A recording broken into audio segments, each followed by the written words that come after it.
everybody, welcome back to my channel. Please listen to this video carefully. Bob Marley once said, Africa unites. If we don't unite, nobody will unite us. If we don't take care of our things, nobody will do it. We should become one. Why do we fight ourselves? Listen to this video carefully. Thank you so much for watching. Prosperity of the advanced countries. And Africa had a role to play. It has a role as a raw material producer. We will not allow sub-Saharan Africa to escape that. Okay, we do everything to keep sub-Saharan Africa where it is, also impoverished.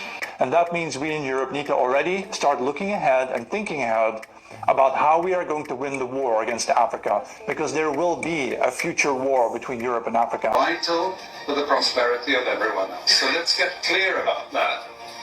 Okay, and this means all the economic structures, all the global institutions, and the economics we teach everyone is all designed to keep Africa exactly where it is.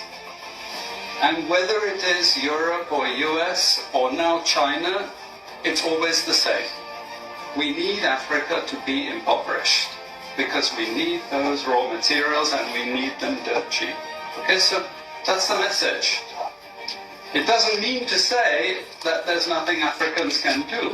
Of course there is. This is what it's about. Because if Africa does do something different, I assure you living standards of all those in Europe and North America and Asia is going to fall. Okay? And that is a big price to pay. I assure you that the West is not going to allow that without a big fight. Okay, so the job of many Western academics is to convince Africans they have to keep doing what they're doing.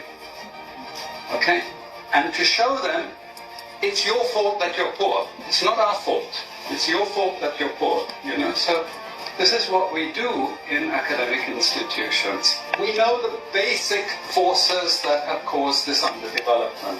We know it's colonization. We cannot afford to allow Africa to industrialize and start producing manufactures. Okay, so we will do everything to stop that. And I'm going to show you how we actually block that. We had East Asian rapid industrialization processes.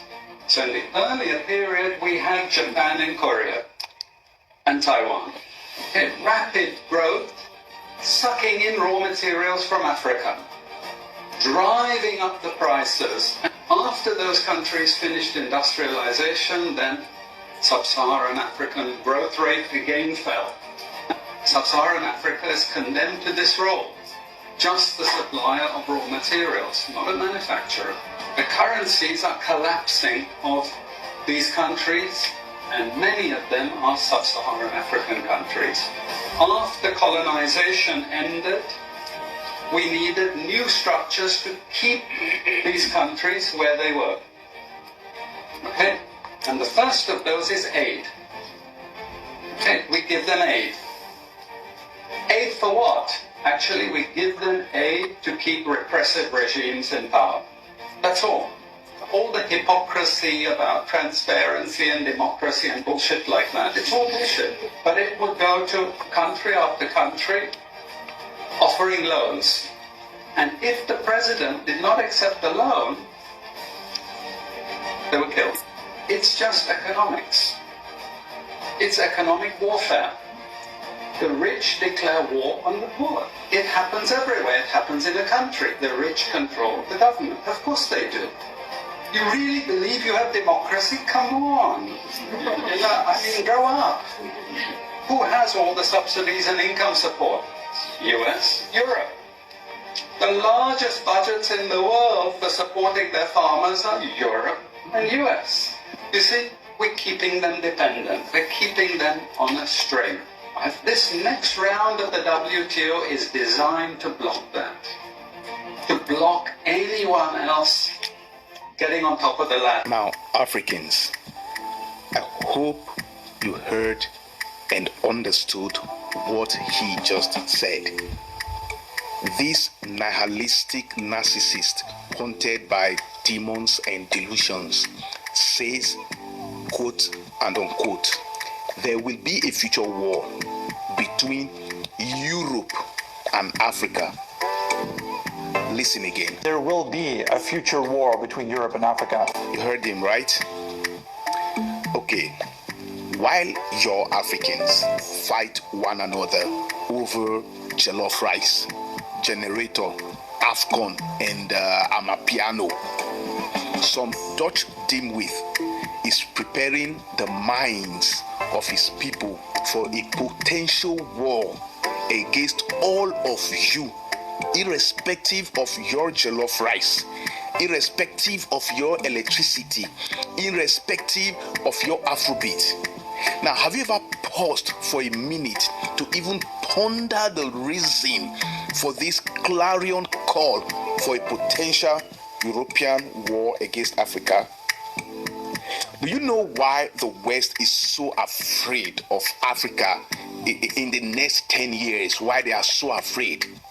No, but let me tell you, it's because some African youths, I'm one of them, we are already waking up and breaking free from the mental shackles of the West. So while you sit there behind your keyboards, while you sit there behind your phone screens to impishly type damaging, derogating, vituperative, and invective things about your fellow African brothers and sisters in their countries, while you fight one another over whose jollof rice is the best, or who has the best football team in this AFCON, electricity supply, or the best English accent. Like, seriously? English accent, a colonizer's language.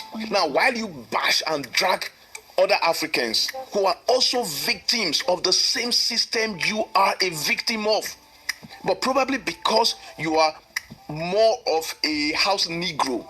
Now, some Europeans are already planning for a war against Africa, against you, all of you. Shame on you.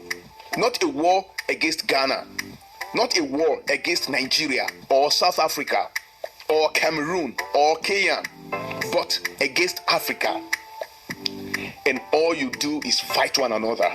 And you keep wondering how Africa was defeated and subjugated. How did they do it? Why did our forefathers blah, blah, blah, blah, blah?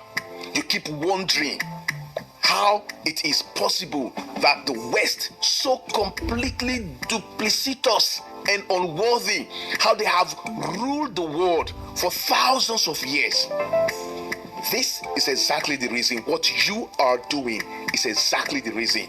It's because all of you put your energy into counting the stars while the moon passes you by. I saw this video in the twins Kenyan girls. Subscribe to the YouTube channel. I subscribe to mine too. Love you and stay blessed.